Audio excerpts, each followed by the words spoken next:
Wow, I'm just floored myself, you know. It's so great having these. Aren't these guys amazing? And these gals, and Barbara, I mean, just one after the other, after just amazing teachers, amazing models. I mean, these are really great people, don't you think? All these people there. And the thing about it is that whenever I find trainers for you and choose them, and et cetera, the most important thing is, do they have heart? Do they have spirit? Are they real teachers? Are they real what? Are they real teachers, or are they public speakers? You know, to me, and I'm not saying anything wrong with it, there's a big difference between a public speaker and a teacher. Raise your hand if you know what I'm talking about here. A public speaker generally is just a person who's out there, they kind of got a script going, and they've got all the little nuances, and they got the little inflections, and they know just how to pause before a real major piece. You know, they got all that thing down, and I don't have any of that shit down, right? And here's the thing, all of our trainers, they're just amazing people. I just look up to them, they're so smart. And when I know these people personally, which is such a blessing, you know, you really get to see another level of living that most people don't live at. And I certainly, you know, have come through the ranks, but I just look at these people, and I get a chance to be with them and meet them and play with them and go to events with them, and they come to my events. I get a chance to talk with them a little bit. These are very, very, very high echelon people. I hope you recognize that. I hope you appreciate that. And I just, you know, they're just not the norm. You know, they're very, very, very unusual in the fact that they really have one thing in common. Do you know what that is? They have worked on themselves, just like you are doing. They have worked. You know, I think there was a line there. I forget who said it. But it was a great line. It said, we're born fine, and then we end up defined. Who said that? Who was it?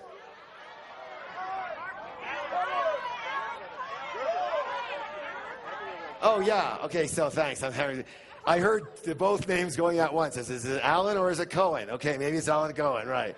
And what a great line that is, because we all are born miracles, yes or yes?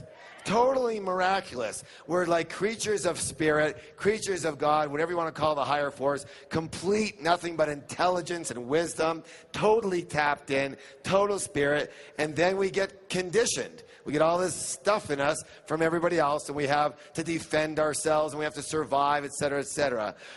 You know, so what happens is, you shouldn't, quote unquote, shouldn't have to work on being a better you. You shouldn't have to, quote unquote. But what happens is, you know, it's like you shouldn't have to take the garbage out. But if you don't, it starts to stink in there. Yes or yes? And none of you would be here if you didn't have some, let's call it, aromas you weren't pleased with in the box, yes?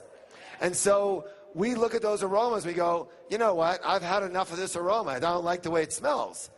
And I want something better. So we start working on taking out that trash, yes or yes? And I'm very, very proud of all of you for doing that. You know, you didn't have to be here. You chose. What's the word? You chose to be here. You chose it because you're divine. You're guided to do that by a divine nature. And you chose it because you knew in your heart this was the place for you to be. Yes or yes?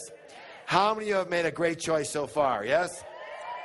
Awesome. You couldn't make a round choice on that. All right. So I'm very, very proud of you. And again, it's my absolute honor to bring up our next trainer for you, our next presenter. You know, I've got a whole script over here, yada, yada, yada. I'm not using any of it because this guy's a bud. And you're not going to find a nicer man in your whole life. And I think that niceness counts. Do you think so? Do you believe that? And, you know, I do the best I can with what I've got, but I will only love to emulate what he has in his heart. He is such a kind person, such a nice person, He's such a giving person. And he's brilliant. Another brilliant trainer. Oh my gosh, okay? Another brilliant man on our stage. Really, really smart. Really enlightened. Really has done the work on himself. A really amazing teacher. Another amazing healer of lives. His programs, again, I think that Peak Potentials runs some great programs. Would you agree with that? And I'm going to be honest with you. There's not that many programs out there I would say, oh, you've got to do that. I think everything is great, but I wouldn't say, you know, you have to do that. But whatever you can do with this gentleman, like with Barbara and several of our other people, if you can do work with him, if you can get into one of his like major seminars, you're going to get something massive out of it. Because he works deep, like us. He works deep. He works with the roots. He works with programming. He works with reconditioning. And he's a master at it. There's nobody I know in the entire business of training and personal development who utilizes and knows more processes, exercises for getting you to move from one place to another than this gentleman. He is not a speaker. If he speaks to you today, it's because he's speaking to you, okay? I'm sure he'll throw in a couple exercises here and there. But this man is the master. What's the word? Master. Of experiential learning. And if you have an opportunity to learn more from him, I would advise you to take it, whether it's now or later at some point in your life, whatever you feel. But he is a true master at this. And anything you can glean from him, take it, own it, receive it. Buy into it, at least for right now. Use it in your life. And as you know, as we always say, if it doesn't work, you can always what? Throw it out. But this is, again, somebody that I have learned so much from myself. And I am blessed to call him my friend. You may know him from his partnership with Mark Victor Hansen in selling a gazillion, billion, trillion chicken soup for the soul books. You might also know him from being one of the stars of the movie The Secret. And who am I talking about? None other than the most amazing guy in the whole planet who cut his vacation short with his family from Europe just to be here today with you. Jack Canfield.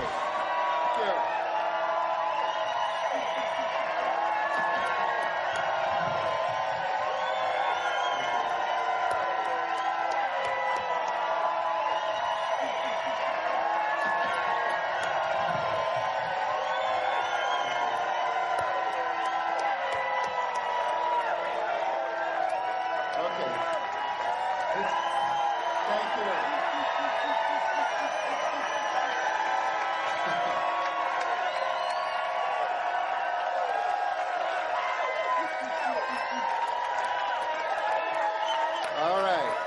Thank you very much.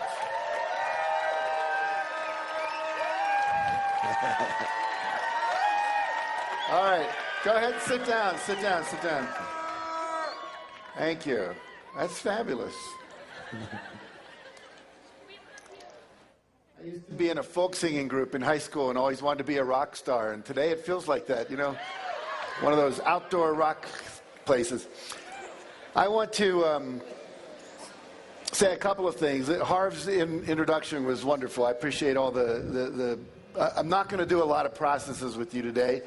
I am going to share some ideas with you and some insights and some of my own personal story.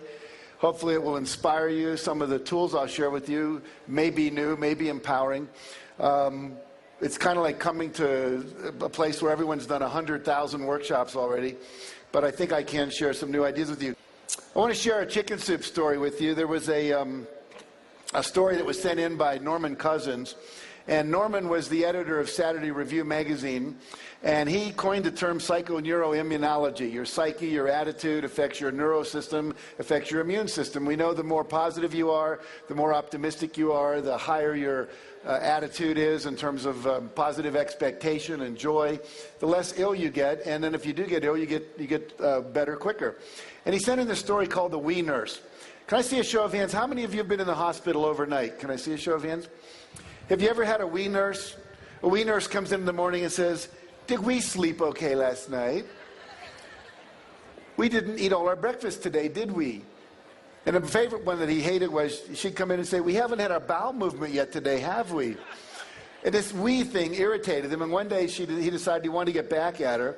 So she came in and she had a little plastic cup. She said, we need a urine sample. And he said, okay, if you'll leave the room, we'll make one. So she left and went out in the hall. And he looked over on his breakfast tray, and there was a glass of apple juice, which he had not yet drunk. He took the apple juice, poured it into the specimen cup, rang the little buzzer. She came back in. He handed it to her. She looked at it and said, my, we're a little cloudy today, aren't we? He said, here, give it back. And he grabbed it back from her, took the cap off, and then proceeded to drink the whole thing down and said, let me run it through again for you. I'll see if I can make it come out clearer this time. Now, I was over in Bangkok. How many of you have been to Bangkok, Thailand? How many of you have seen the Golden Buddha? It's one of the 3 tourist attractions. You always see the Jade Buddha, the Golden Buddha, and the Reclining Buddha, and that kind of thing. And this Buddha is 10.5 feet tall of solid gold.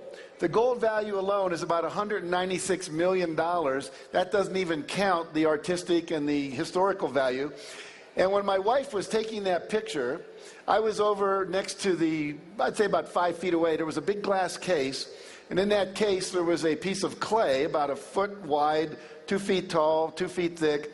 And it said that in 1953, they did not know there was such a thing as a golden Buddha. They were moving this large clay Buddha from one side of Bangkok to the other to make room for a road that was coming through. And as they picked up the Buddha with the crane, because it was very heavy, a big crack went down through it. And as the crack went down through it, the head monk got scared and he lowered the Buddha down. And he said, we better take a look at it and see if we've done any damage to it.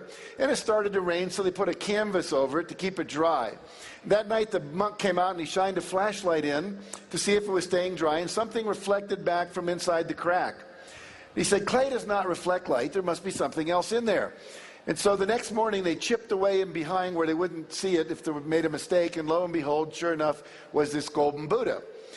And their best theory is that 300 years earlier, when the Burmese were attacking Thailand, the monks of this monastery covered up the golden Buddha with clay to make it look worthless so they wouldn't steal it.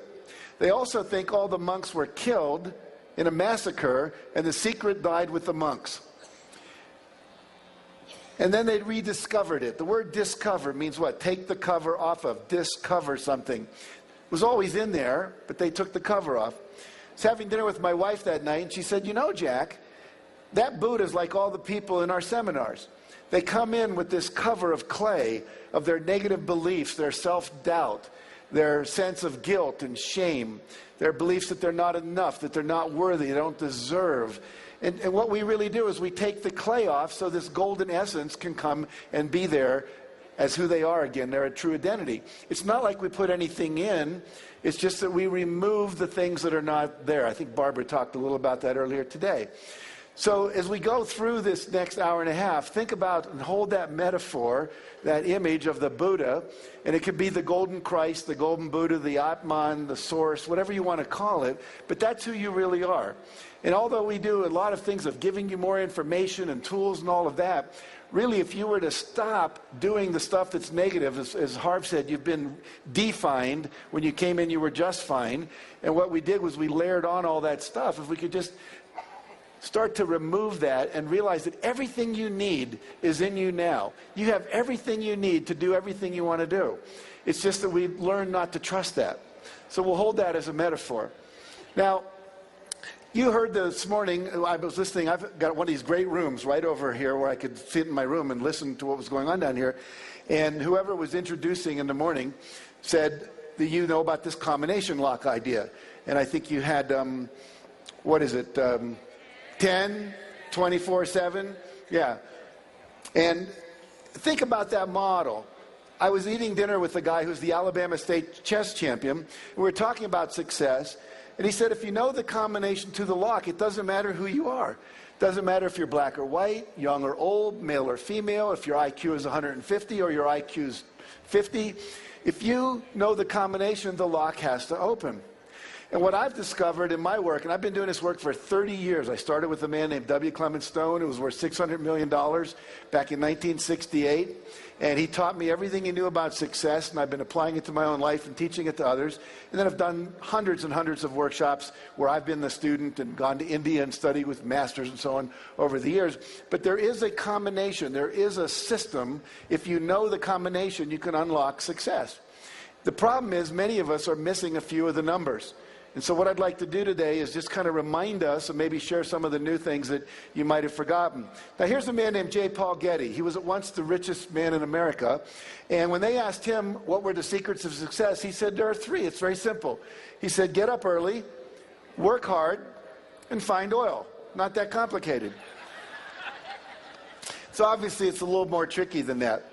At Keller Williams, they have a formula or a system. It's a real estate sales company. And they said if you'll make 5 in-person sales calls and 10 over-the-phone calls every day, write 15 thank you notes to the 15 people you talk to, and view 5 new properties, that system always produces a high success rate in this company.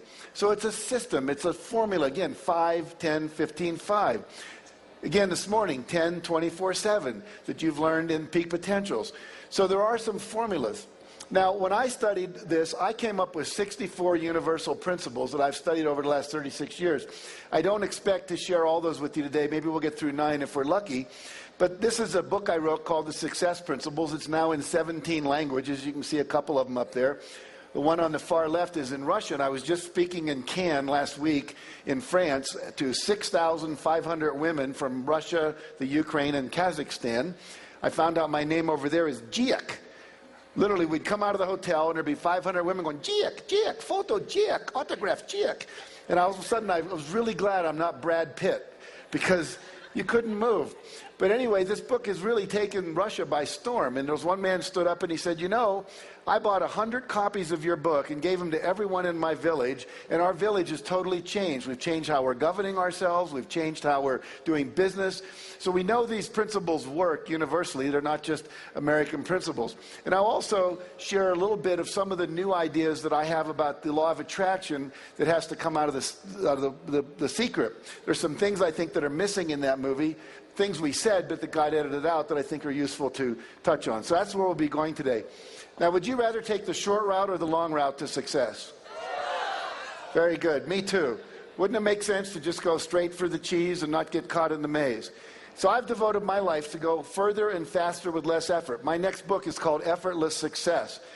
Alan Cohen, who talked to you yesterday, has a book. I just bought it in the airport, didn't even know it was out yesterday, read it halfway here to Denver yesterday before I came to Aspen, called Relax into Wealth. And so what we're all seeing now is it doesn't have to be as hard as most of us had made it. So we'll talk about how we can make it a little easier. Now, the promise I make, if you do the things I teach you, you can learn to double your income and double your time off and create more balance and fun in your life. And all of my students who work with me do that in 2 years or less. So it's easy to do if you put in the time and you make the commitment to do the work.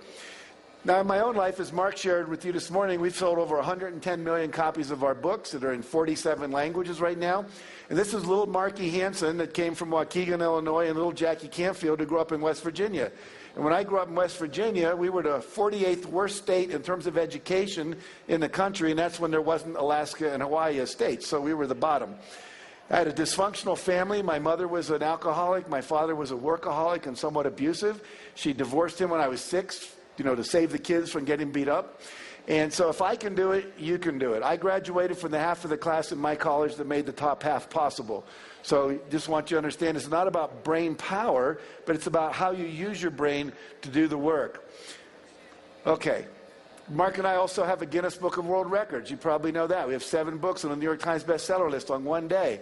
And I share with you not to impress you about me, but to impress upon you if a little kid from West Virginia who got a C in composition in college can go on and become a best-selling author, anybody in this area here can do anything as well. There's a check written to me for $1,130,328.35. Publisher wrote that was the first check he ever wrote for $1 million. He put a smiley face in his signature. Mark and I got 4 of those checks that year. Our combined income each that year was over $6 million. Again, if I can do it, you can do it. Jim Rohn, great motivational speaker, says you can't hire other people to do your push-ups for you. Think about that. I can't hire anyone here to go to Gold's Gym and work out for me. You can't do my meditation for me. You can't do my visualization for me. All the things that I'm going to share with you are things you cannot delegate to others. This is the work. Harv said, there's work to do. You have to work on yourself. When I speak at the National Speakers Association, and people say, I want to be a speaker like you. I want to go out and make all money and affect the world and change people. What advice would you give me? And I said, the first thing is work on yourself. When I first learned about personal growth, I took 38 weekend workshops in 1 year. The only weekends I wasn't taking workshops was when there weren't any. Mother's Day, Thanksgiving, Easter, Christmas, etc. Spent $17,000 out of my $38,000 income taking workshops back when they were like $100 for a weekend. But the point is, it's that level of work on yourself that opens up and takes off the clay and allows your natural genius to come forward. Buckminster Fuller, who Mark Victor Hansen talked about, said there's no such thing as a genius. He said some children are just damaged less. It means there's less clay on the golden Buddha or the golden Christ that lives inside of each of them. Now, the first principle, if you're taking notes, this would be a good place to start. And if you're not taking notes, this would also be a good place to start. And that is to take 100% responsibility for your life and your results. Now, most of you have heard that before, but I would ask you a question. Have you ever blamed anyone for anything in the last year? We get mad perhaps at the president or the economy or the oil prices, or we blame other people for our not being successful. You literally have to give up all blaming and take 100% responsibility for your life, that you're creating it the way it is. You have to give up complaining. Complaining means I have a reference point for something I prefer that I'm not willing to risk creating. If I was complaining about my wife, it would mean that I have to have a reference point of someone better out there that I would rather be with, that I'm not willing to risk leaving my wife to go be with. Or I'd have to risk working with my wife and sharing with her there were things I didn't like about her that I would want her to change, and that might create a conversation that might be a little bit uncomfortable. But without taking that risk, I can't create what I want. If all the women in the world tomorrow died except for my wife, and I came to work, would I be complaining about my wife? No, I'd be going, hey, there's only one woman, and guess what? I got her. You only complain when there's a possibility of something better. Complaining tells you there's something I want I don't have, and when you complain, that's not an activity that's going to produce it. It's simply something that says I'm going to complain about it rather than do anything about it.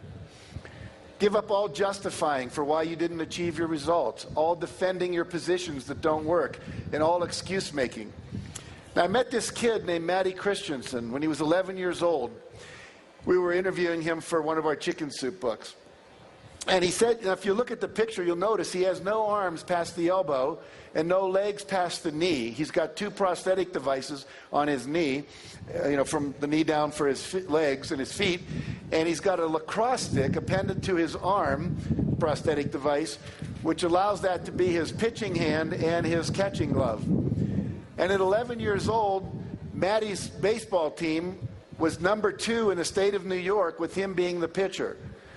So what that tells us is it doesn't matter what your condition is, you can still choose to create what you want and become a champion. Matty said to me when I interviewed him, he said, you have to give up all of your excuses and find a way. He says, if you're going to be successful, you have to be solution-oriented rather than a complainer. I was getting a seminar on success from an 11-year-old boy. Now, there are 3 things we have control over in your life: your thoughts, your images, and your behavior and your actions. Harv does a seminar called The Millionaire Mind. It's the idea of our thoughts making and controlling our reality. So I want to look at thoughts with you for just a minute. We'll see how the weather holds out here. Hopefully we'll make it through this. What I'd like you to do is look down at the end of your hand. You'll notice there is a little line that goes across your wrist. Does everybody have like a little indentation, a little wrinkle that goes across there? And you'll have one on the other side as well. And here's what I'd like you to do. I'd like you to line those up perfectly, and then put your hands together like that, but start them so that they're coming directly from that line. And if you're like most people, you're going to find that one of your hands is a little longer than the other. Most of you find that? Take your shorter hand and put it in front of your face. If your hands are the same length when you do that, take either hand and put it in front of your face. And here's what I want you to do. I'm from California, like Barbara, so we do a lot of weird stuff there. So I want you to look at your hand, and we're going to say out loud in unison 8 times, grow longer. Okay? So we're just going to intend for our hand to grow longer. We're going to do it in unison. So here we go. 1, 2, 3. Grow longer. Grow longer. Grow longer. Grow longer. Grow longer. Grow longer. Grow longer. Grow longer. Okay, stop. Now line them up exactly the same as before, and notice what happened.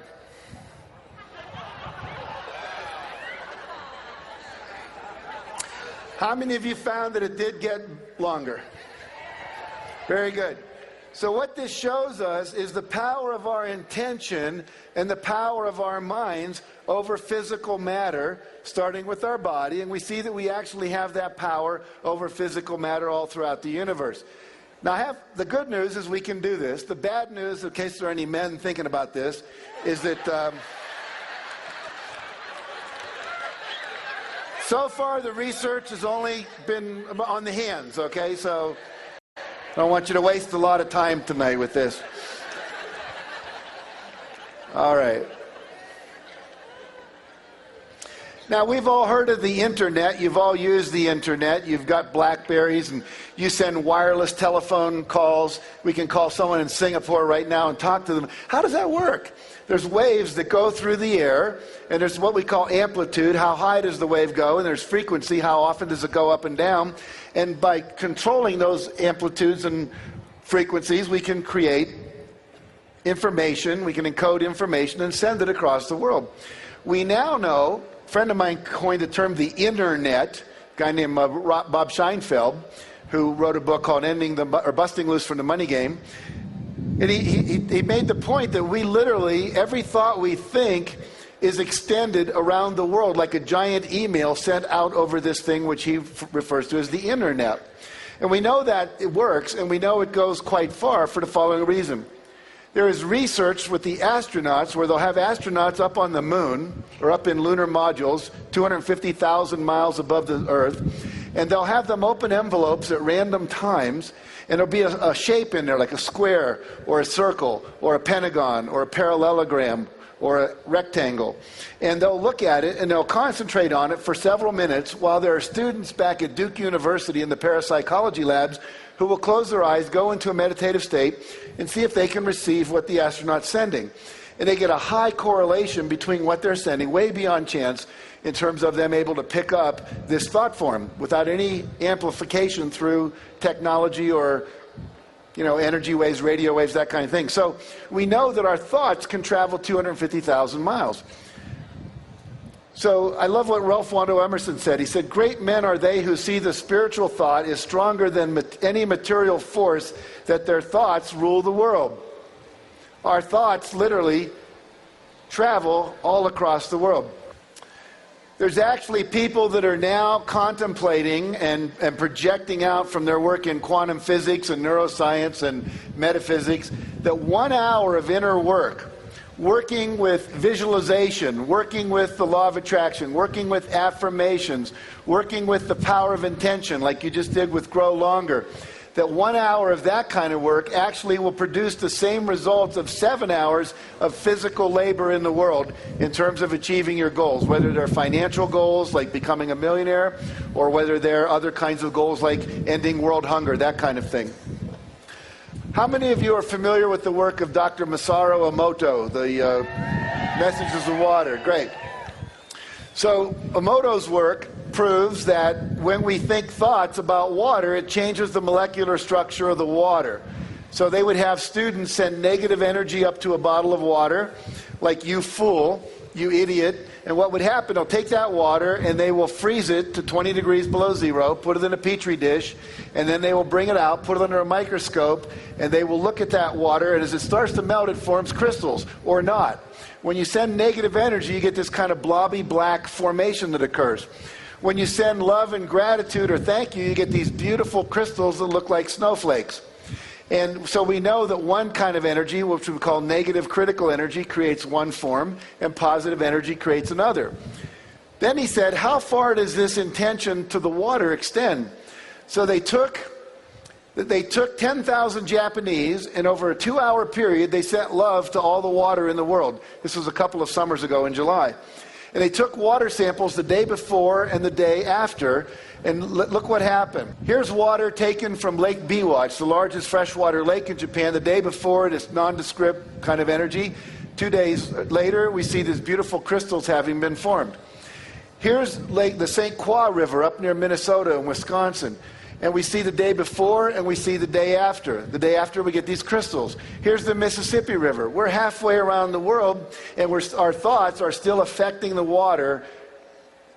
And as you know from Masaru Emoto's work, your body is about 80 to 85% water.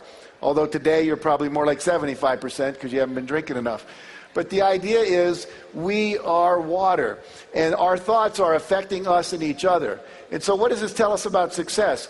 Every thought I think, they're not going to buy my product. They won't like my record. They're not going to give me a job. We're not going to find a parking space. You are literally sending out energy ahead of you that's pre-paving the highway you're driving down and setting up the kind of response you're going to get, especially when it deals with individuals, because you're telling them how to think.